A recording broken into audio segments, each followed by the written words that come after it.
everyone to the Family Talk Show.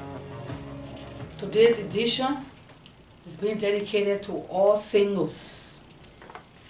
As you know, this Family Talk Show is here to encourage family and to also discuss family concerns. A program that encourages family from different backgrounds. A program that builds and strengthens family. A platform that encourages many family to apply biblical principles in addressing family issues. Again, today's topic is being dedicated to all singles. And the topic is being single or singlehood. Today, we'll be speaking briefly about the importance of being single. Many people think that being single is sin. No, it's not sin, because we know that people who have gotten married were once single. So everything had to start from somewhere. Being single is like you are preparing yourself. You listen to people's testimonies, you listen to people's disappointments, and you learn from there. So it doesn't mean that being single is a bad thing, and people try to make fun of other people who are single. No. People who are single, at the end, they can become, one of the best people in marriage, because they learn so many things. They listen and they hear. So they don't want to go those or take those wrong routes that people took and make the marriage not to be successful. So they listen, they hear. We know that information is power. So as you hear other people's mistakes, you learn from there. You go to different, gatherings, you go to different forums, and you listen to all marriages, counseling while you are still single. That's why before you get married, you have to make all these decisions. But if you know what you are getting into, you make the right decision because of what you have learned, either from your parents, from your siblings, from friends, your Christian brothers and sisters. Life will get better because you'll be making a rightful decision. So again, being single is not a crime, it's not a bad thing, because everyone had to start from somewhere. So as we said, today's program will be discussing the benefits of being single. First and foremost, being single is not to give you the go ahead to just live recklessly, to do anything that you feel you're doing, because first of all, you are a child of God, and your body belongs to Christ. So maybe if you are not become a Christian, that is different while you're single. But you know that if you have become a Christian while you are single, you are still living for Christ. So as you are living for Christ, you're not going to say, oh, I'm single, I'm free, I can just do anything. You are tied to Christ, and He gave you the guidelines how to live your life. So living such a life, you got to be careful what you do, what gatherings you go into, what kind of friendship you are involved into, why you are not yet married. All these things, it keep you, balanced. You are single though, but you are living for Christ. So while being single, again, is not a curse. In fact, being single is really a blessing, because you focus on the Lord, you serve the Lord without any hindrance. I'm not saying that, being married, you can't serve the Lord.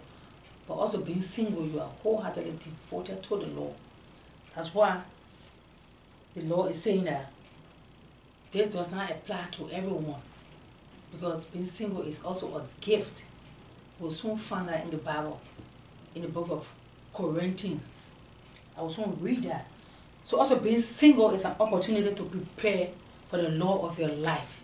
I spoke about that earlier. When you are making decisions, you are learning from people who have made all those mistakes down the line.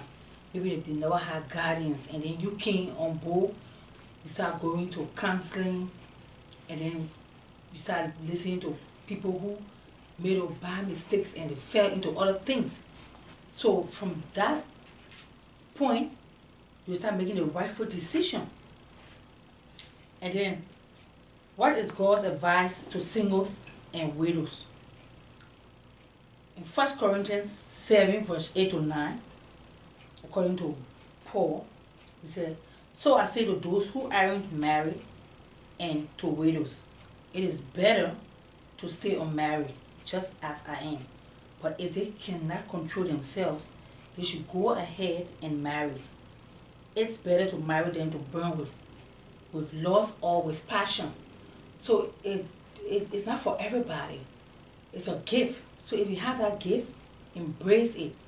Even if you have that gift, you will know, because you will find yourself so involved with the things of God. It's not going to be a problem to you while you are single. People will see the distinction, they'll see how you live in your life. You just all into the things of God. People are gifted that way because God made them that way. You see many people in the communities, you just be wondering, but why the person is single? You can't even hear nothing funny about them. They're not involved in any kind of, scandal or whatever. They're just involved in the things of God. So those kind of people, they have that gift from God. So we see people in our communities like that. So advice to singles and widows continue. Again in 1 Corinthians, all the way from chapter 7 to the 28th verse, beginning from verse 25 to the 28th verse. Now regarding your question about the young women who are not yet married, I do not have a command from the Lord for them. But the Lord in His mercy has given me wisdom, according to Paul, that can be trusted, and I will share it with you. Because of the present crisis, I think it is best to remain as you are. If you have a wife, do not seek to end the marriage. If you do not have a wife, do not seek to get married.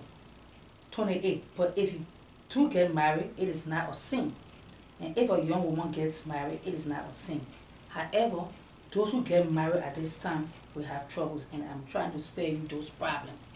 So you should understand Paul's situation. He was single. The gift was there. So he's just saying just what I said earlier, because I've been reading the scripture about single women getting married, about young women getting married. There's nothing wrong with you getting married. But if you cannot, you don't have to. But if you do, there will be troubles here and there, and we do see it. That's why God wants us to balance ourselves. As we get married, we know we have obligation. There's so much division in terms of when you're going to be with your family. You got to take time off the law. You have to take time for the law. And if you are going to be fasting, reading your Bible, you either get your husband involved or let him know what you are doing. All these things are taking away time. So if you are single, it's even much better. But if you cannot, because of passion, burning with passion, you get married. So even so, if you are married, you can serve the Lord, and we see it. You serve the Lord together with your family, you and your husband are involved. You stay running after the things of God. But if you are single, it's all the much better. So being single can be a time of preparation and testing. I said that earlier. It's not easy making those decisions. Many people make this decision in this life when they're getting married. But as you are being single, you are reading out there, you are listening to people's stories. It helps a whole lot how to make that decision. And you can even bring it up to your children. If they will only listen by the grace of God, it will take the Spirit of God for us to listen. And so, a single person or someone who is a widow,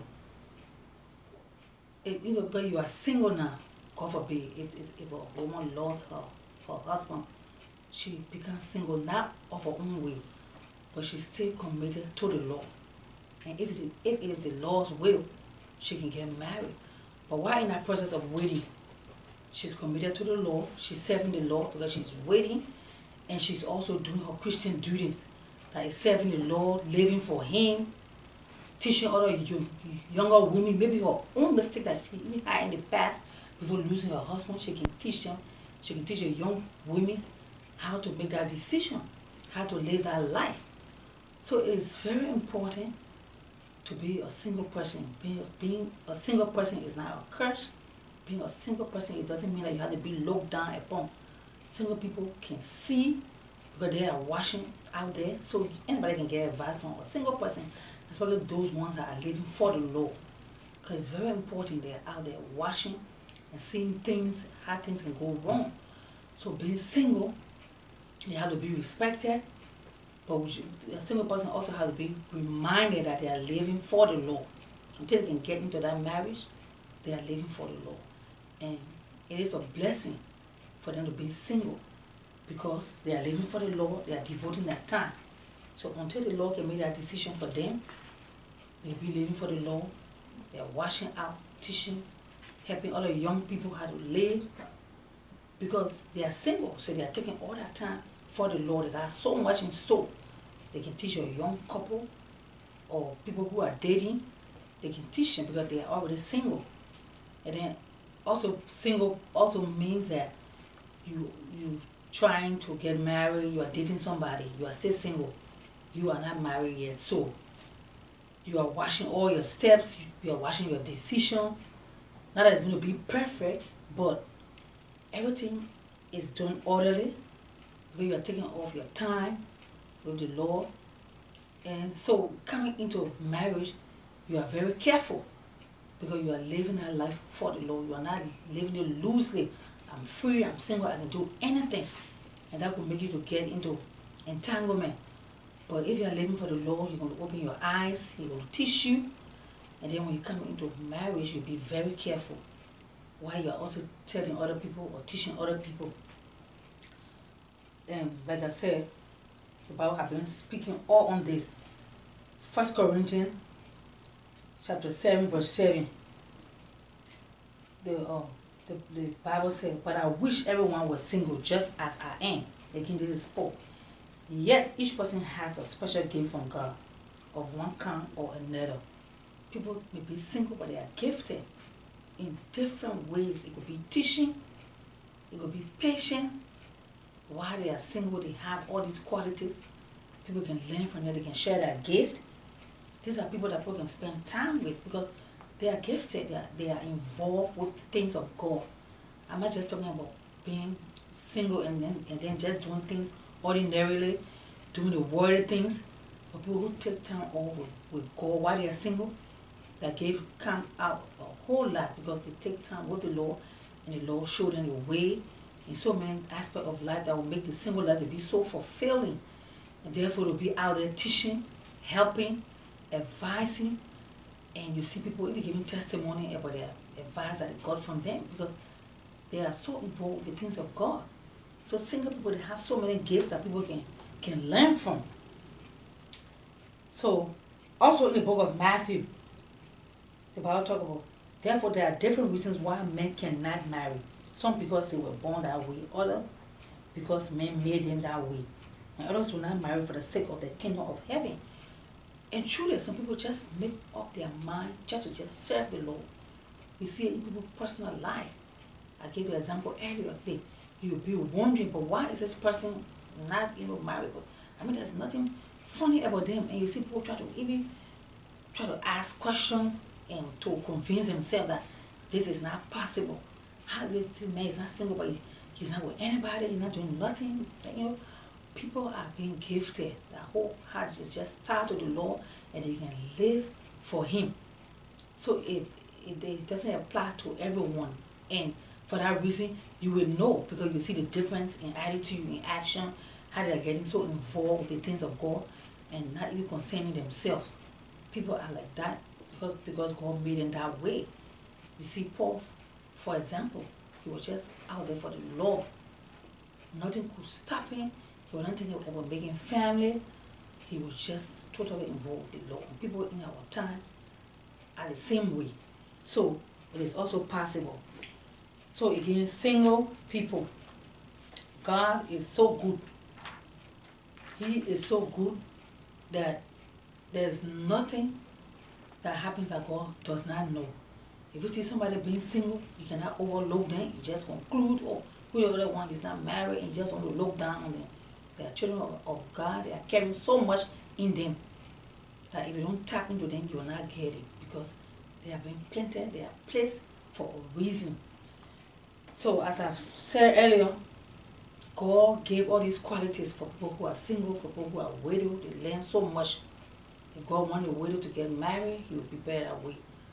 But most of the time, they keep themselves with the Lord, and the Lord gave them so many things to say, to teach people.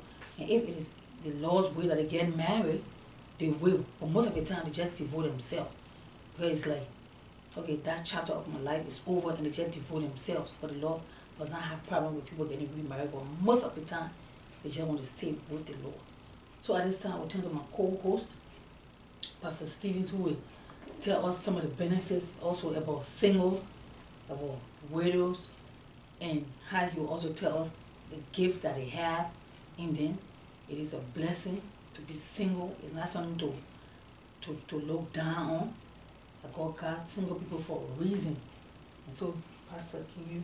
Just want to thank you for that beautiful exposition. As my wife said, really, it's not a sin, not a crime to be single, because all of us who are married once were single, you see. So it's a great blessing to be a single, because your focus is going to be on the Lord and not on yourself. I want to ask the question to my wife, what would be advice to someone out there listening and watching the program, say, you know what, that married thing, I don't want to get involved in it. You know, I want to enjoy my life. I don't want no burden. I don't want no responsibility. I am free. What would be advice to a single person that is thinking like that? The teen marriage or to be a burden for the trouble. I'll be single. I'm free, man. Nobody, I got, you know. What would be advice to that person? My advice to that person is that they should not forget, especially being a Christian, being single, you are still obligated to serve the Lord.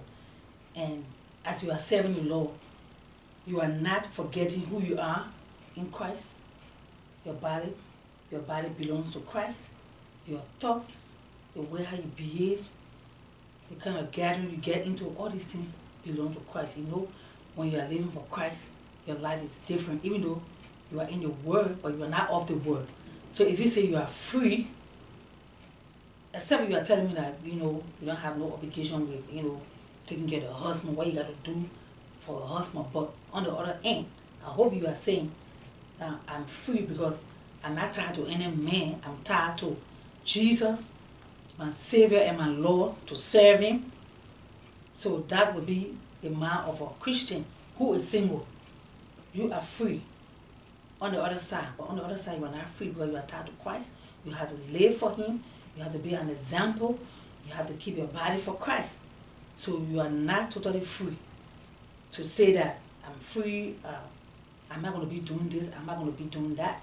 You can say that because you are not tied to no man, you are not obligated to no husband if you are a female. But you are tied to Christ. You are obligated to Him, to serve Him, to love Him, and to live a life that is worth living, that other people will emulate that example and will want to be like you. So you are not totally free because as long as you are in this body, it is also possible that you can serve Christ while you are single. So you are not really free because you got to be living your daily life for Christ. That's what I want to advise you. So I want to thank you for that beautiful comment. Talking about singlehood, you know, as I said, being single is also a time of testing. You know, it's a time of testing. If my wife said, if you are Christian, because if you are not Christian, he said, well, I can do whatever I want to do. But if you were Christian, there's something called fornication. How do you address that, sweetheart? Because there are many singles who are, you know, they're serving the Lord, but they have a young person visiting them, you know, and they know that they're not supposed to have premarital sex. You know, we know that this program is not about sex, but they're one of the temptations, you know.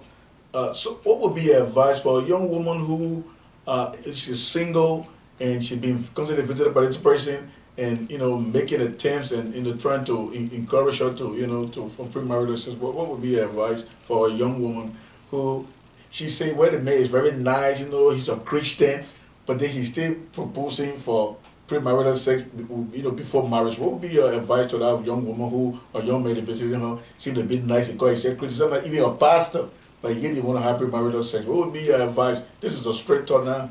Yes, again, we are talking about people who are born again, Christian who already know the Christian walk, who know we are flesh, we are also spiritual.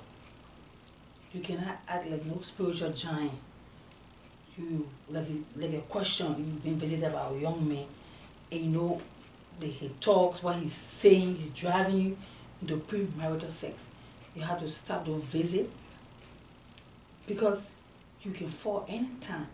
The Bible already said you cannot play around something that you can go around the devil's, area or the devil's ground and you want to act like a giant. You have to avoid those kind of conversation. So for something like that, you have to think and get to the Lord in prayer. I say, Father, I'm burning with passion. I don't want to, disobey you by getting into fornication because I'm not yet married. So you have to start praying about it, but you have to avoid such gathering or such visitation where the two of you just together. It's very tempting. You are flesh, and in your single minute, you can just fall if you keep encouraging those kind of visits. And if you really know that you are burning, because you know yourself better, you gotta start praying for the Lord to give you a partner, because some people they burn with passion, and as soon as they get into marriage, the next thing they are still even going around. They don't even know why they are even married. So if you see yourself burning with passion, they're gonna thoughts coming to you. You get involved with this young man. You gotta start praying about it, because the Lord didn't say that you cannot get married. But if you see somebody coming into your life like that, if you love the person and while you are single, you're watching all those things that will make you know that or convince you that this person is ready for marriage, you pray about it and start getting counseling. Because people go into marriage because they are burning with passion, but they're not caring, with real, love. They just want to go into that because of sex. So all these things will come into confusion. You meet your pastor, go to counseling, start praying about it, stop those visits that will only involve two of you. Because first of all, we see somebody tell you such a thing about sex and you people are not married, but you people are Christian, it means that someone is doing something that is not right. First of all, you really got to open your eyes and say, but we're not even married yet, and you're trying to push me into this? And the Bible says we should be bold, because people take advantage of people who are so single for long, and they feel that the person is burning with passion. They will come and say things that will just carry them away. You can really see that temptation right there. You got to get yourself a check. But what is he trying to do?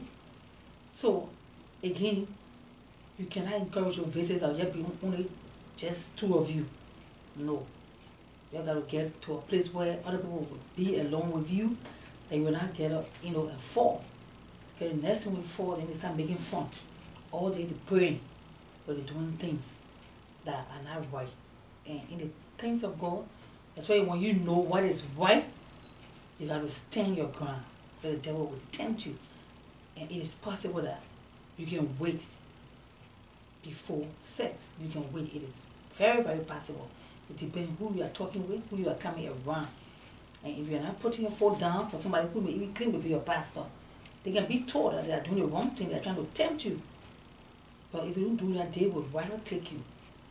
That's why it's very important to be with people, from a conversation, how they behave, and you know that they're ready to offer the things of God. But people use young women, young men, and try to track them down. And the next thing they say, oh, that one say he's Christian, but they cause your fall. So you got to stand up and know that you're not married yet, you're waiting. If you get into marriage, then you can do that. But while you're talking about the things of God, while you're talking about your dating life, they are just all into sex business. You can see that they're trying to make you fall.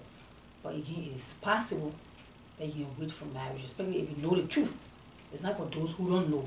But if you know the truth, you can stand your ground and you can take that counseling and then you can go into marriage. But you cannot do it with somebody who claims to know the things of God, but try to divert the whole conversation, try to make you know that you don't know what you are doing, and they want to come and crush you down.